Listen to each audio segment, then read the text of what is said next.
മണി അത് കഴിഞ്ഞിട്ട് ആ കല്യാണ സൗഗന്ധ്യത്തിൻ്റെ ഒരു ഒരു ഒരു ഒരു ഉച്ചയ്ക്ക് ഊണ് കഴിക്കുന്ന ഒരു സമയത്ത് മണി ഇങ്ങനെ തമാശൻ്റെ ആശാനാണല്ലോ. അപ്പം ഞാൻ, ക്യാപ്റ്റൻ രാജു, ജഗദീഷ്, ദിലീപ്, ഇങ്ങനെ ഒത്തിരി ഒരു കൂട്ടം ആൾക്കാർ ഇരിക്കുമ്പോൾ ഇയാളിങ്ങനെ മിമിക്രി കാണിക്കുകയാണ് ഭക്ഷണം കഴിച്ചുകൊണ്ടിരിക്കുമ്പം.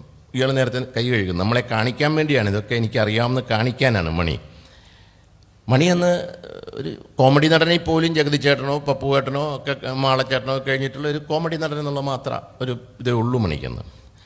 അങ്ങനെ കാണിച്ച കൂട്ടത്തിലാണ് അവിടെ കിടന്നൊരു വടിയെടുത്തിട്ട് ഈ അന്ധൻ എങ്ങനെ റോഡ് മുറിച്ച് കടക്കും എന്ന ഒരു സീൻ കാണിക്കുകയാണ് മണി.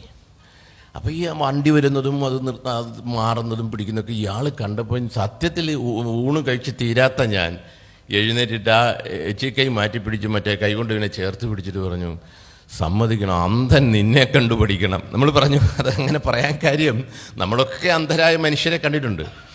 ഇവരെയൊക്കെ ഒബ്സർവ് ചെയ്തിട്ട് അതിമനോഹരമായിട്ടായിരുന്നു മണി അത് ചെയ്തത്.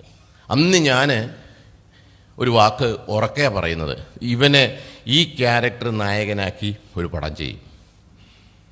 ഞാനങ്ങനെ ഒരു കക്ഷിയാണ്, ഇച്ചിരി കുഴപ്പക്കാരനാണ്. ഞാൻ എന്തെങ്കിലും വന്നാൽ മനസ്സിൽ വന്നാലും അങ്ങ് ഓപ്പണായിട്ട് പറയും. തോന്നിയ സ്നേഹമാണേലും ദേഷ്യമാണേലും പരിഭവമാണേലും ഒക്കെ ഓപ്പണായിട്ട് പറയും. അങ്ങനെ ഓപ്പണായിട്ട് മണിയോട് പറഞ്ഞു. മണി കണ്ണ് നിറഞ്ഞിട്ട് കുടുകൂടാന്നങ്ങ് കരയുകയാണ്. സാറ് പറഞ്ഞു, സത്യമാണോ, എന്നെ നായകനാക്കുമോ? ഞാൻ പറഞ്ഞു, ആക്കൂടാ, നാക്കും, നിന്നെ നായകനാക്കും.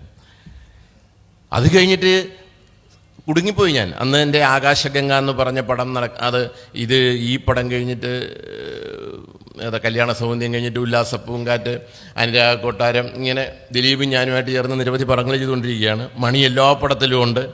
അങ്ങനെ ആകാശഗംഗ, അതൊക്കെ ഓരോ പടം കഴിയുമ്പോഴും മണി പറയും, എല്ലാവരും പറയുന്ന പോലെ അഭിനയം സാറും ഇല്ലേ, ഇത് നടക്കത്തില്ലല്ലേ?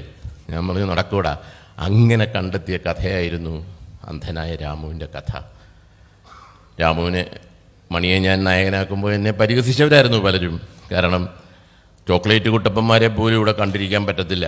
അപ്പോഴാണ് വലിയ സൗന്ദര്യമില്ലാത്ത മണിയുടെ കണ്ണ് രണ്ടും മറിച്ച് വെച്ചിട്ട് അത് വലിയ ക്ലോസപ്പിലെടുത്താൽ ഇത് ആര് കാണുമെന്ന് ചോദിച്ചത്. കണ്ടെന്ന് മാത്രമല്ല, നെഞ്ചോട് ചേർത്ത് പിടിച്ച് പൊട്ടിക്കരഞ്ഞിട്ട് ഓരോ തിയേറ്ററിൽ വന്ന് മണിക്ക് കിട്ടിയൊരു സ്വീകരണം അമ്മമാരും പെങ്ങന്മാരും ഒക്കെ. അങ്ങനെ മണി വലിയ ആളായി. എന്തുമാത്രമല്ല, ആ പടം കഴിഞ്ഞിട്ടും അടുത്ത പടത്തിലും ഞാൻ മണിക്ക് ഈ പറഞ്ഞൊരു കരിമാടിക്കുട്ടൻ, എനിക്ക് തോന്നുന്നു ഒരു കൊമേഴ്ഷ്യൽ പടം എന്നുള്ളതിലേക്ക് വാസന്തിയെക്കാട്ടിലും വലിയ പടമായിരുന്നു കരിമാടിക്കുട്ടൻ. അത് കഴിഞ്ഞ് മണിയോട് ഞാൻ പറഞ്ഞാൽ ഇത് വിട്ടിട്ട് നമുക്കൊരു പക്കാ വില്ലനെ കളിക്കാം. അങ്ങനെയാണ് മമ്മൂക്കയുടെ പടത്തിൽ ഒരു വിക്കൻ മന്ത്രി, തെങ്ങുകയറ്റക്കാരൻ, നിങ്ങൾ ഓർക്കുന്നുണ്ടായിരിക്കുമല്ലോ, അസാധ്യ ക്യാരക്ടറാണ് ചെയ്തത്. ഒരു സർക്കിൾ ഇൻസ്പെക്ടർ ആയിരുന്നപ്പം 2 തേങ്ങ മൂട്ടിച്ചതിന് പിടിച്ചിട്ടുള്ള ഒരു മുഴുക്കള്ളൻ മന്ത്രിയായിട്ട് വരുമ്പം മമ്മൂക്ക സല്യൂട്ട് അടിക്കേണ്ടി വരുന്നൊരവസ്ഥ. പക്ഷേ അസാധ്യ ഒരു വിക്കുണ്ടായിരുന്നു മണിക്ക്. അത് വെച്ചിട്ട് ഭയങ്കരമായിട്ട് ഇഷ്ടപ്പെട്ടു. അത് ഞാൻ അന്ന് വിക്രം, ഈ നമ്മുടെ വാസന്തി ലക്ഷ്മിയുടെ തമിഴ് കാശി, തമിഴിൽ ഭയങ്കര ഹിറ്റായിട്ട് ഓടി. അങ്ങനെ വിക്രം അവിടെ സ്റ്റാറായി. വിക്രമിൻ്റെ ആദ്യ പടമാണ്, രണ്ടാമത്തെ പടം. ആദ്യ പടം സേതു, രണ്ടാമത്തെ പടമാണ് നമ്മുടെ ഈ പടം. അതോടുകൂടി വിക്രം അവിടെ വലിയ സ്റ്റാറായി. വിക്രമിനോട് ഞാൻ പറഞ്ഞു, വിക്രം ഇവിടെ ഇങ്ങനൊരു കക്ഷിയുണ്ട്, നീ ഇവനെ കണ്ടിട്ടുണ്ടോ? നിൻ്റെ ചേട്ടാ, അവനെ മണിച്ചേട്ടനെ കണ്ടിട്ടല്ലേ ഞാനിങ്ങനെ ആയത്. ഞാൻ പറഞ്ഞു, മണിയുടെ ഈ പടം നീ കാണണം. അങ്ങനെ ഞാൻ സർഗം കബീറിനോട് പറഞ്ഞ ആ പ്രിൻ്റ്, അന്ന് പ്രിൻ്റാണ്, പ്രിൻ്റ് എൻ്റെ ചിലവിൽ മദ്രാസിൽ കൊടുത്തിട്ട് AVM ജെമിനി എന്ന് പറയുന്ന പടത്തിന് അതിൻ്റെ ഡയറക്ടറായിട്ട് കാണിക്കുകയാണ് മണിയുടെ ഈ വില്ലനെ. അവർ കണ്ട് ഞെട്ടിയിട്ടാണ് മണിയെ, അതോടുകൂടി മണിയുടെ, അതാണ് ജെമിനിയിലെ മണിയുടെ, കണ്ടിട്ടുണ്ടായിരിക്കും വില്ലൻ, മിമിക്രി കാണിക്കുന്ന വില്ലൻ, ഭയങ്കര. അതോടുകൂടി മണിക്ക് തമിഴ് തെലുങ്കൊക്കെ മണി കൈയടക്കി. മണിയെപ്പറ്റി പറയുകയാണെങ്കിൽ എനിക്ക് ഒരു ദിവസം മുഴുവൻ നിങ്ങളുടെ അടുത്ത് പറയാനുള്ളതുകൊണ്ട്, അതുകൊണ്ട് തന്നെയാണ് എനിക്ക് തോന്നുന്നത് എൻ്റെ വിലക്ക് സമയത്ത് പോലും ഞാൻ മണിയെപ്പറ്റി എല്ലാവരെയും കൂട്ടുപിടിച്ച് ചേർത്ത് പിടിച്ചൊക്കെ എന്നോട് സഹകരിക്കേണ്ടവരെയൊക്കെ വിളിച്ചിട്ട് ഞാനൊരു പടം ചെയ്തു. നിങ്ങൾക്കറിയാം, ചാലക്കുടിക്കാരൻ ചങ്ങാതി എന്നും പറഞ്ഞ സമയത്ത്.